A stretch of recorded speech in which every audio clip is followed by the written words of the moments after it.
Funding for this program was made possible by WQED's members, the Allegheny Regional Asset District, and the Pittsburgh Foundation. Thank you.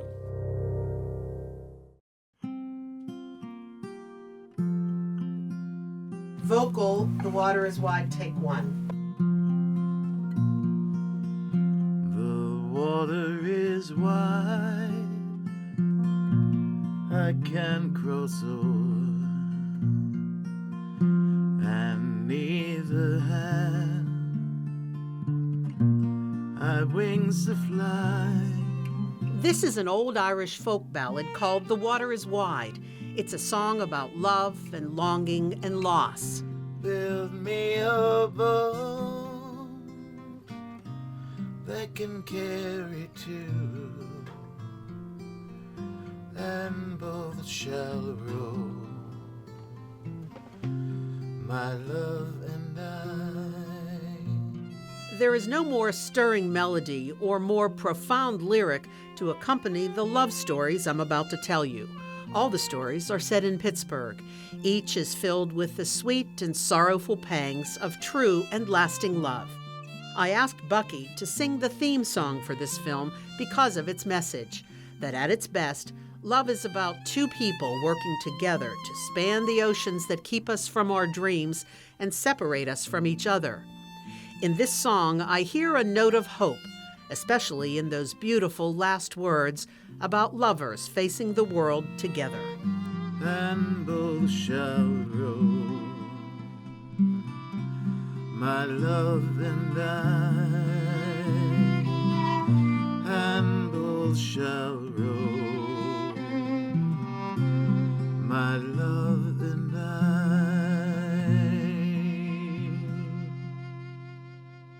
The mid-1800s was a bad time for a young Irish couple to be in love.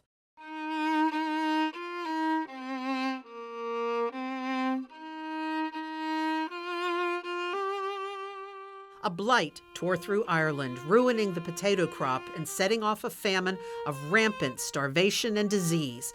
More than 1 million people would die. 1 million more would flee the country looking for a better life. Among them were Peter Morgan and Roseanne Grant. They lived in the village of Knockbarra in County Down in Northern Ireland. Peter was 30 and Roseanne was just 20, and they were engaged sweethearts when they walked together onto a wooden schooner, a famine ship, bound for North America. They were full of hope, but Peter and Roseanne could not have predicted the sorrow and chaos that was ahead for them, starting with that ocean voyage. The boats came to be known as coffin ships. They were basically packed in the hold like cargo. I began my research of this story with Gerard O'Neill, who wrote a book about all the potato famine refugees and their treacherous 2-month trip across the sea. They had to cook below decks, they had to go to the bathroom below decks, and consequently that meant that typhus, dysentery, cholera were rampant. 1 of every 5 people died during the journey. On some boats, half the refugees died. No last rites, they were basically just dumped overboard. And there are many accounts that sharks would just follow the vessels. We found Peter Morgan on a ship's manifest from 1850. He and Roseanne survived and nearly made shore in New England. And then, disaster. Off the coast of Boston, the ship struck an iceberg and sank. This was not a rare occurrence. As many as 40 of the famine ships wrecked along the North American coast during the 5 years of the mass immigration. The ships were not seaworthy, and they were often over-insured. That is, the ship was actually worth more to its owner at the bottom of the sea than it was making it to port. As the ship plunged into the ocean, women and children were rescued first. Peter knew that Rose had survived, but in the confusion, Rose did not know if Peter had lived or died. Peter was alive, but because he spoke little English, Peter could not find where Rose had been taken. Lost and alone in a strange land, Peter is believed to have walked and worked his way to Pittsburgh, where distant relatives may already have settled. And all the while, Peter was looking and longing for Rose. As you'll see later, there is more to this story. Those same feelings are part of modern-day love stories too. And because this film was inspired by a love song, we went looking for couples for whom music is at the heart of their own stories. Oh, how lovely. It was so long ago, but I do remember the kiss. That's all that mattered. That kiss was what did it. When she looks my way, yeah. To get to the kiss, we have to go back more than 50 years to a church hayride in the Deep South. As the story goes, James Johnson, a preacher's son, was tucked away in the corner of the wagon with his date, and along came Pamela, who got between them, literally. I was about to kiss the girl, and she jumped. The other girl, we were in the corner, and she jumped between us, and my lips met hers, and that backfired. The whole night, the girl that I was with was waiting for me to apologize. I overheard her tell some of her friends that. I'm saying to myself, I ain't apologizing to you. I mean, I like that kiss. They were smitten. He with that kiss, and she with this shy boy. So I never liked the dudes that felt they was all that and had it going on. Please. I repeat, I was acting cool. She's calling it being shy. I call it being cool. This would be a shorter story if they got together and stayed together after that first kiss. But they were just teenagers, and their love story took some loopy detours. Both married other people before coincidence and music brought them back together. James, a pianist, was at a music school in Louisiana when Pamela, a vocalist, walked in. And I said, James. He said, Pamela. They learned they both were divorcing. It had been 7 years since they'd seen each other, but in that moment, time dissolved. The marriage proposal came on stage during a concert with James sending his message through his hands on the keyboard. I played on the piano, and when I came off the bandstand, she said yes. And she knew that I was proposing to her on the keyboard. She knew that. When he would play keyboard, it's just like, it's almost like you could feel like making love. That's why I didn't have to get on my knees and go through the ritual. Will you marry? No. That's so true. You just knew. I knew. Since then, music has been at the center of their marriage. They founded and run the Afro-American Music Institute in Homewood, where they've shared their love of jazz with hundreds of children and adults. One, ready, go.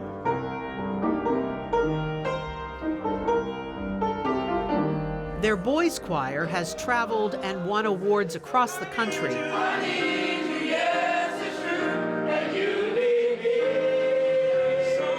And Pamela and James, they still perform together. When I fall in love. It was a happy coincidence that made them cross paths in that music school all those years ago. All of this, would not be here if it were not for the fact that God brought them together and intended for them to be together. It was their destiny and still is. The family has grown since then, 5 children and 8 grandchildren and 2 great-grandchildren. And at the center is this love story that started with a stolen kiss. And she's like the stars that shine so bright. I've never been in love with one man in my life, and I thank God I'm with him today. She is so fine, Pamela.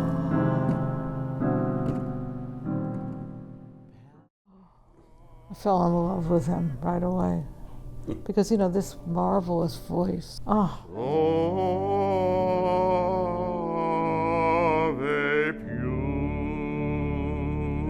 It's been said that love first enters the heart through the eyes or even the stomach. But for Ann Steele, love came in through the ear. It was very moving. Just the resonance and the beauty of his voice. Anne first heard Lewis in a music practice room at the University of Michigan. She asked him to sing at church. He said yes and asked her out to dinner. But things got complicated when he went to her home that night. And I was thinking, who am I going to ask for? Because I don't know this girl's name. And her roommate came down and said, "Oh, you must be Lewis. Anne will be down in a minute." And then I knew her name. They got engaged, but Anne was headed to Europe on a Fulbright scholarship to study church organ music. They broke up and then decided they couldn't be apart. After a year, Anne came home to him. She got off the bus and we went and had lunch, and probably by the end of the lunch we were engaged again. It sounds like you had never really gotten her out of your mind. Oh, of course not. They have built a life around music. Anne is a professor of organ and sacred music at Duquesne University. Lewis, who is a certified public accountant, has directed and sung in church choirs. Their house is filled with music and with the majestic pipe organ that makes it.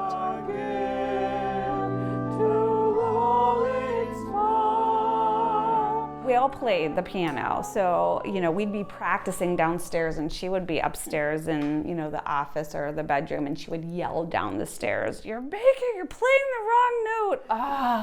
It was so frustrating. They have been married 53 years, an accomplishment for any couple. But Anne and Lewis endured perhaps the greatest and saddest crisis of all, the loss of their son, Alex, who died in a motorcycle accident when he was just 19. He would go to the office and he would stare at the computer, but he was too depressed to do anything. She kept me grounded. Still comes up at different times. You feel the grief very acutely. Just at some odd times, there'll be something that will remind you of the loss. A lot of couples don't make it through the death of a child, and that's their emphasis in life, really, is that they're both able to find a meeting of the minds and hearts through music. Though I may speak with bravest fire, And now there are grandsons to join in the song. all inspire. We're so proud of them, we don't know what to do. They're all here because a young woman heard a handsome voice that day so many years ago. What are the threads of our lives that bring us to this place and where we are right now? And taking a moment to really appreciate the people and the influences in our life, and the people that we've loved and lost.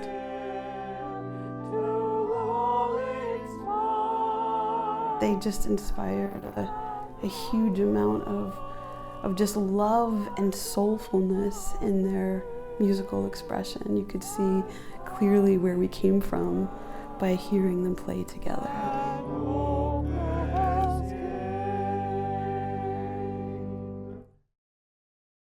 And sometimes I say, "Do you think they're talking about our age or our race or our genders?" And he goes, "Mm-hmm, yeah." All of the above. Yeah, all of the above. When it comes to double takes and second glances, Thomas Douglas and Seamus Ricci attract maybe more than their share. So we were walking across the street one time, and people had to move out of the way for us because they were in the middle of the sidewalk.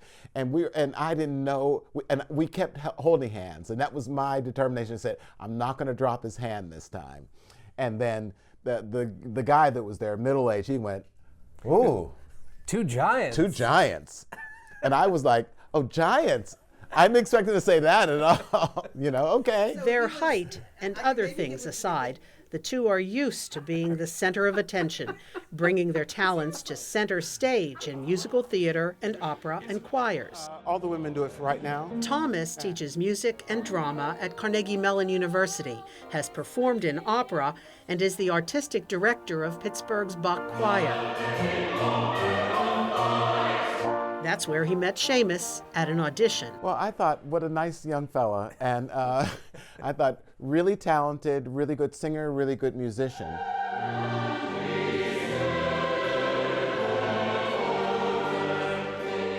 He made you nervous. But he was very kind, and he always has this kind of stuff where he's pushing people to be better. Seamus got the part in the choir and built a career working with operas around the country. The path to their relationship was complex. Thomas was married for 28 years. My life with my ex-wife was authentic also. We raised 2 children and had a great family. So that still was a legitimate part of my life. But there was still a part of me that felt like there's more for me to actually be the man that I am. I came up in a generation that those kind of feelings or thoughts really could not be discussed or really had to be pushed down. His friendship with Seamus developed slowly, mostly around concerts and shows, until it became obvious. And we sat down to have a drink after one of the programs, and I said, so what is this? And I said, I don't know, but I like it. They were married in September 2016 on a perfect sunny day in the backyard of their home. I cried through every picture. I was like, you know, it was just really incredible. Were you crying? I was smiling a lot. Yeah. Yeah, it was a really great day. And now their life is filled with travel. But we got this stone in Hong Kong for about $7. It was a big chunk of rock.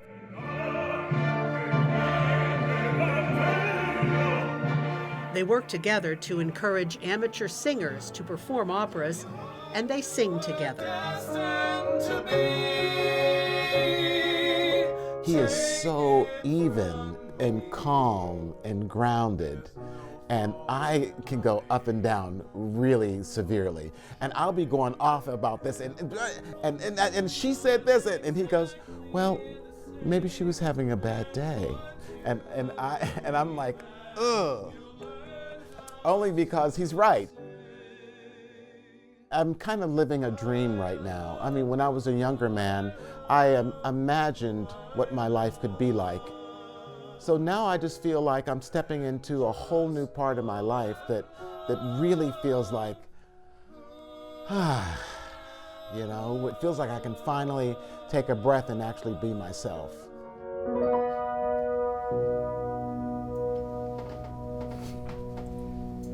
Was that better? Yeah, that was way better. Okay. Yeah.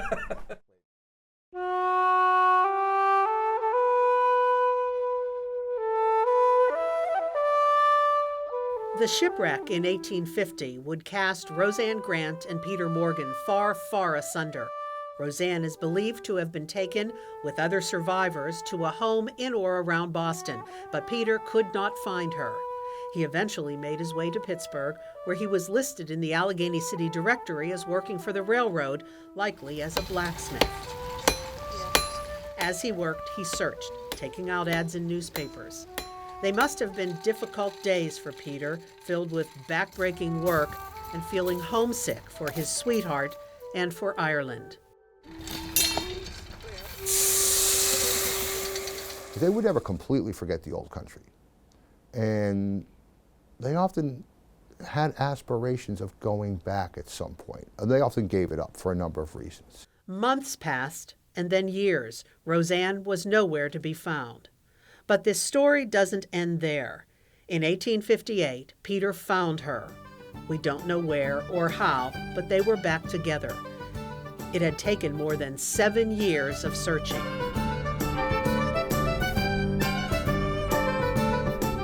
In April of that year, they were married at the Cathedral of Allegheny City, now St. Peter's Church.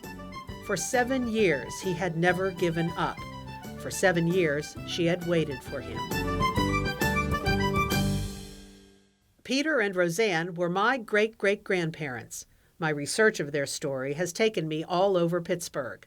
They lived in a row house on North Charles Street and would have 5 children. Their third child, Rose, was my great-grandmother. Her son, William, was my grandfather. William married Sylvia, and they had my mom, Dorothy, a musician and teacher, who married a music man, my dad, Paul.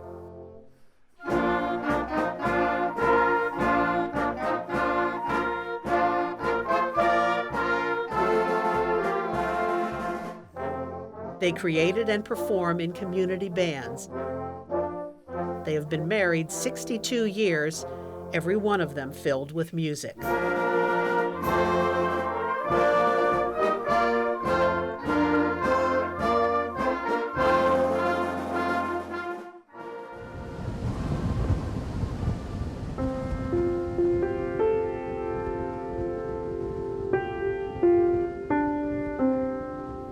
As for Roseanne and Peter, life never did get much easier.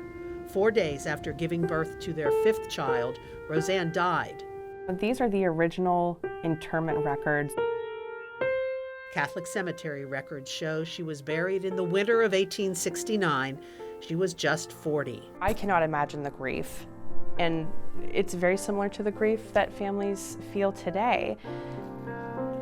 But I think that also in that time, people died at a younger age.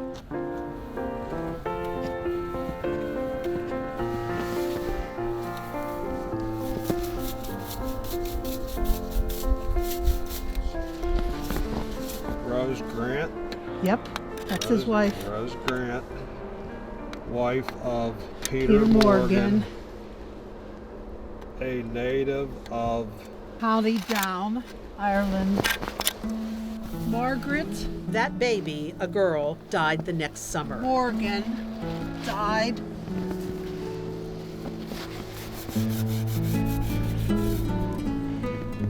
Aged 8 months. That's the baby. That's Yep. Rose's baby.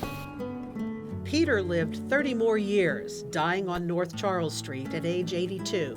His will suggests he never remarried. We can't know the whole story of Peter and Roseanne, but everything I've learned tells me theirs was true love. They had each other, and then got lost, and then found each other again. Are we projecting romanticism onto this? Probably not. They survived famine, disease, a shipwreck, separation, and a life together that ended so sadly. As my mom said, we are made of hardy stock. That rugged spirit has spilled down through the generations. All the best love songs and love stories have it. He never gave up. He never accepted the fact that she's gone.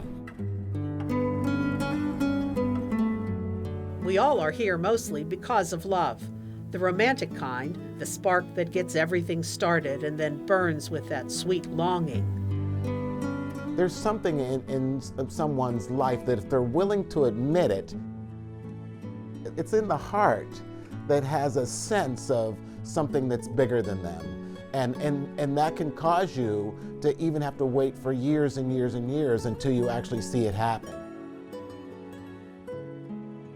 The human spirit is very alive and and beautiful, and you know, when people really are meant for each other, it happens. You know, people fall into people's lives for a reason.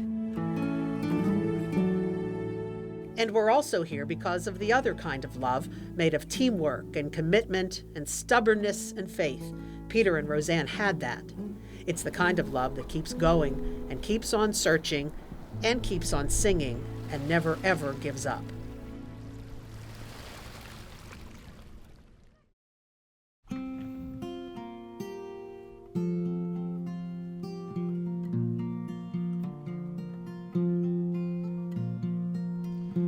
The water is wide, I can cross over, and neither have I wings to fly. Build me a boat that can carry two, and both shall row,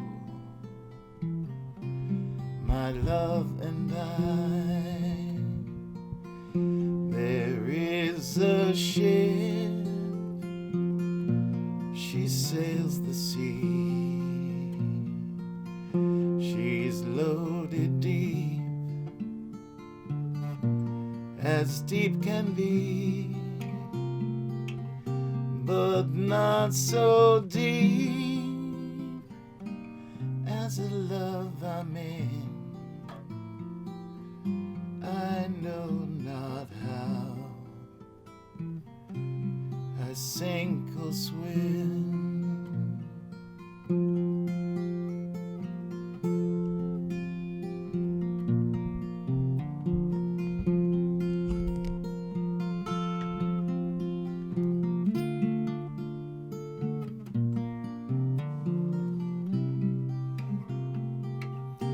Build me a boat that can carry two,